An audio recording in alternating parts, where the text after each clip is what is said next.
Aha, əvvəlki videoda özümü linç etdiyim üçün bugünkü YouTube'a ikinci videonu atırıq. YouTube'un bugünkü ikinci videosu Qarabağ xanlığıdır. Qarabağ xanlığı gördüyünüz üzrə 1748-ci ildən 1822-ci ilə qədər mövcud olan xanlıqlardan biridir. Xanlığımızın banisi Pənahəli xan Cavanşirdir. Cavanşir bizə biraz tanışdı. Çünki yadımızdadsa biz Nadir xan Əfşar imperiyasından danışanda qeyd eləmişdik ki, Nadir xan Əfşara qarşı ölkədə narazılıq olan sülalələr, tayfalar vardı. Hansı ki, o tayfalardan birinin adı Cavanşirləridir.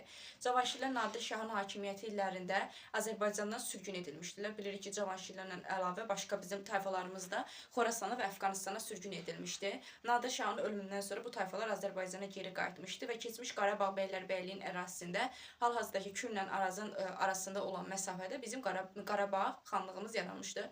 Xanlığımızın qeyd etdiyimiz kimi banisi olmuşdu Pənahəli xan Cavanşir və yaxud da qısa şəkildə desək Pənahəli xan. Pənahəli xan hakimiyyətə gəldikdən sonra Şəki xanlığı ilə onun arasında bir mübarizə var. Hansı ki, bu mübarizə tarixə 1748-ci ildə Bayat savaşı kimi düşür. Bayat savaşı. Bayat savaşında Şəki və Şamaxının birləşmiş qüvvələri Qarabağa qarşı vuruşur. Lakin Qarabağ xanlığı Bayat savaşında birləşmiş qüvvələri məğlub edir və onları geri qovur.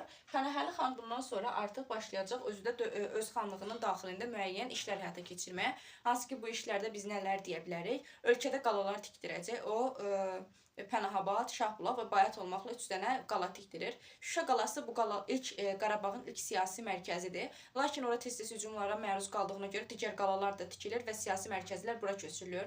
Qarabağ xanlığının ərazisində bizim məlikliklərimiz fəaliyyət göstərir və məlikliklərimiz bu dövrdə separatçılıq siyasəti ilə məşğuldur. Hansı ki, separatçılıq bölüşdürücülük deməkdir. Qarabağ xanlığı da bunlara qarşı mübarizə aparır Pənahəli xan və birinci özünə Vərəndə məlikliyin tabi edir. Vərəndə məlikliyindən sonra Dizaqçı ilə bölür, digər məliklikləri də özünə tabi edir və bundan sonra xanlığını xarici hücumlardan qorumağa başlayır və bu dövrdə Azərbaycana Qacarların hücumu olur. Qacarlarla Qarabağ xanlığı arasında 1757-ci ildə Xatın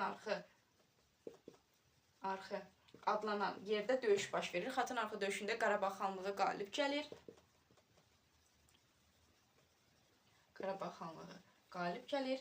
Qacarlar isə məğlub olur. Bu Qacarların məğlub olmasının ən böyük səbəblərindən biri də onların həm də zəndlərlə mübarizə aparması idi. Bundan sonra Qarabağ xanlığının mübarizəsi Urmiyalı Fətəli xanla olur. 1759-cu ildə Urmiyalı Fətəli xan Qarabağa hücum edir və Qarabağı özündən asılı vəziyyətə salır. Fətəli xan ölənə qədər də Qarabağ Urmiyadan asılı vəziyyətdə idarə olunur. Və bundan sonra artıq Fətəli öldükdən sonra Qarabağ yenidən öz müstəqilliyinə qovuşur və özü artıq Azərbaycanda işğalçılıq siyasəti həyata keçirir. Pənahəli xanın dövründə İrəvan, Naxçıvan, Ərdəbil və Gəncə. Açar söz kimi i, n, ə, g-ni yadda saxlaya bilərsiniz. Xanlıqlarını özündən asılı vəziyyətə salır. Yəni bu xanlıqlar Qarabağ xanlığının tabiçiliyində olan xanlıqlardır. Və Pənahəli xan öldükdən sonra hakimiyyətə onun oğlu İbrahim Xəlil xan gəlir. İndi lövhəmizi təmizləyək və İbrahim Xəlil xanın siyasətindən danışaq. İndi isə gəlirik İbrahim Xəlil xanın hakimiyyətinə. İbrahim Xəlil xanın hakimiyyəti daha çox qohumluq əlaqələri ilə yadda saxlanılır. Hansı ki, o avarlarla, gürcülərlə, bir də Şəki xanlığı ilə qohumluq əlaqələri yaradıb, onlarla dinc münasibətdə yaşamağa çalışmışdı İbrahim Xəlil xanın dövründə. Lakin İbrahim Xəlil xanın hakimiyyəti illərində 1768-1774-cü illərdə Rus-Osmanlı müharibəsində Rusiyanın qalib gəlməsinə, Osmanlının məğlub olmasına istifadə edən məlikliklər Rusiyaya, Azərbaycana hücum etmələri üçün müraciət edirlər. Lakin Rusiyanın hal-hazırda hərbi yürüş etməyə gücünün olmamasına görə o Azərbaycana yürüş etmir və bundan sonra İbrahim Xəlil xan Gürcü Çarı 2-ci İraqlı ilə bərabər birləşərək 1780-ci ildə Gəncə xanlığı üzərinə hücum edir. İraqlı ilə birləşir və Gəncə üzərinə hücum edir. Bununla da 1780-1783-cü illərdə Gəncədə xanlığında iki hakimiyyətlik yaranmış olur. İbrahim Xəlil xanın hakimiyyəti illərində belə desək ki, Qarabağ Cənubi Qafqazın və həmçinin Azərbaycanın ən böyük siyasi güclərindən birinə çevrilir.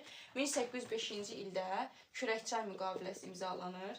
Kürəkçay və bu müqaviləyə görə xanlıq Rusiyaya özü könüllülüyünə tabe olur.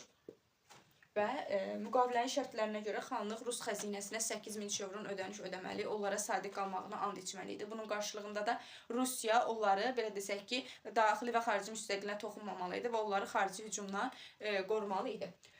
Biz xanlığımızın süqutundan digər dərslərimizdə danışacağıq, amma xanlığımız qeyd eləmişik ki, 1822-ci ildə süqut edib. Bununla da Qarabağ xanlığı izahını da başa vurmuş olduq. İnşallah yaxın zamanda xanlıqların digər bölümlərini də çəkib kanala yerləşdirəcəyik. Hələlik sağ olun.